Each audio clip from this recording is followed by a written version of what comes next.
Your hosts, Mike, Jerry, and Juliet Barry. Well, we're going to find out. Please welcome Christy and Connor. Good to have you guys here. You're a handsome kid. I have to tell you, we were just talking about that. You're a good-looking kid, but you want to lose weight, and we're here to help you do that.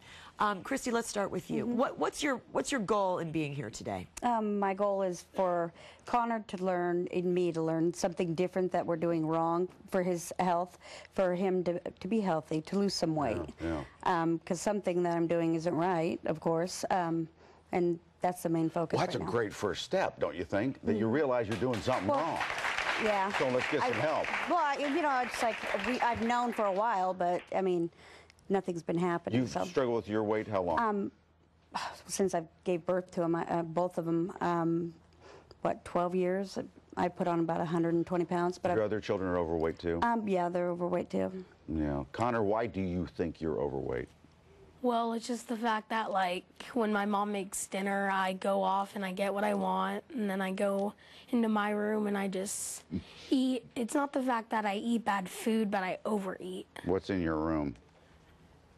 Nothing's in my room. I just grab what I want and I go eat in my room. Well, just watching that package that we had there, and you're talking about when you go to school, and I know you talked to our producer, Nicole, and you were saying, yeah, I mean, they have a salad bar at school. But I don't deal with the salad bar. You go and you do the pizzas. I mean, trust me, I completely understand that. I love junk food. But you know that you want to lose weight. And you know that what is impeding you or what's stopping you from doing that is by eating that stuff. Yeah. So what is it you think that's stopping you from just stopping eating all that junk? Well, the thing is, like, when my friends have a birthday party and I'm on a diet, and then they have, like, cake and I eat a piece, and then I'll be like, well, I already messed up on my diet, so I shouldn't continue it. But adults, we all do that, right? We're like, oh, if we haven't worked out in 3 days, let's go on another 2 weeks. And enough of the birthday parties at work, okay? Let's just stop that, everybody. Oh, there's another cake. You know what I love, too, Connor? I love cheese. Are you a cheese guy? Yeah, I love cheese. Oh, boy. So at school, do they have pizza? Yeah, they have pizza, nachos. They have a snack bar, which, like, you can go buy anything, and, like, that's one of the Gosh, the kids, though, aren't they teasing you? Yeah, a lot. When do they tease? Well, like, when I buy them stuff, they'll be like, oh, are you going to eat this even more? And I'll just make fun of me. So, Christy, you recognize that Connor needs to lose weight and wants to lose weight, and you told our producer that you're cooking the healthy things, you're cooking the chicken and the brown rice. But then what happens? Because there's a point where he doesn't. Well, he says I cook very plain, which I do. I mean, you know, we don't eat pork. We don't have junk food in the house, but he doesn't like the way I cook, for one. So he won't like the fish or the vegetables, so he won't eat it. And I give it. Well, I just think like it's really like plain. And it's not pizza. It's not nachos.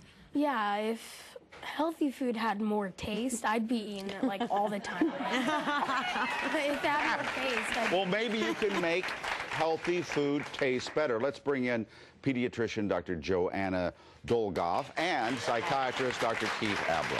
Hi. Dr. Joanna, so you're listening to this, and you know, the nachos and the pizza and no salads and that kind of stuff. What's your kind of summation of about what's going on here? I think part of it is that mom needs to take a little more control.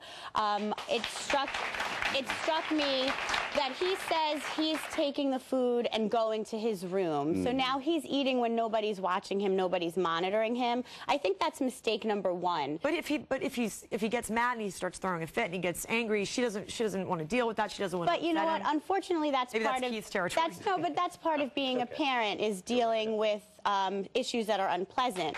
Now, we know that if he continues eating this way, it's going to impact his health in a negative way. Our generation of children are the first generation that are going to die younger than its parents. So he, unfortunately, is at a risk for a shorter lifespan. Now, if he said, Mom, I want to play on the middle of the expressway during rush hour, no matter how much he yelled and cried, Mom would say, absolutely not. That's not safe. It's not healthy. No. It's sort of the same thing with the food. No matter how much he cries and no matter how much he gets upset, the answer is no. We have to take his health first. Connor, you know you're overweight. Yeah. Do you blame your mother for it? No. You sure? Well, when I was younger, yes, she was the person who was feeding me, but now I'm old enough and I can make my own decisions, so it's my fault now. Is it your fault? I believe, well, yeah, when he started putting it on the age of, his weight at age 5, and it wasn't so much the food we were giving him wasn't bad, it's just we were giving him so much. I mean, the cheddar cheese you mentioned, bad. I don't know if it's helpful to place blame. I think just to move forward, what should you do next? But Keith, you've been listening to this. Connor, 12-year-olds, they say that they want to take responsibility, but the brain capacity there isn't quite as mature as it should be to be able to take responsibility. Absolutely. Is it? Well, after all, adults find it hard to take responsibility. First of all, talk about teasing a kid with courage, right? Here's a kid on national television talking about an issue that affects millions of young people around the country, so no lack of courage here. I would wonder whether the food is like a drug. In other words, if this were alcohol in an adult or marijuana, we'd say, boy, he's addicted. This makes you feel good, right? Yeah. Makes you feel good as you're eating, and it may buoy his mood. It may lift his mood. Literally, the fat in that food can be a mood stabilizer. I would want to know about what stresses you've been under, what things about your life do you kind of think about and might want to change. Rather than just focusing on what's going in your mouth and how much of it, let's think about why. Why can't he stop? That's the question you've been asking. There's an answer to that, and I've been able to get people to lose weight without dieting by just focusing on their life stories. What's a common answer when you're talking about 12-year-olds? What's a common answer? I don't know Connor's life story, but if there have been losses that you've suffered, if you miss somebody and haven't been able to say it, if there's been teasing, right? That can perpetuate the feeding that you did when he was little. Again, we're not placing blame, but if you're teased and bullied, believe me, you want to feel better. And if you've learned early in your life that food makes me feel better, well, then it can become a lifelong habit. You can break that habit by saying, you know what, I felt powerless. These kids were predators. I'm a strong kid. He knows it now because look where he is. Yeah. Dr. Joanna, but I think people make this mistake that they should be eating the same type of food. Adults and children should be eating different things. Right. A child on a diet is very different than an adult on a diet. First of all, a child can't be on as low-calorie a diet as an adult can be because he's growing, he's developing, he's going through his teenage years. He needs to make sure he's eating the calories to help him grow and develop. Also, a low-carb diet, not safe for children at all. Children need carbohydrates as the fuel for all of their body processes.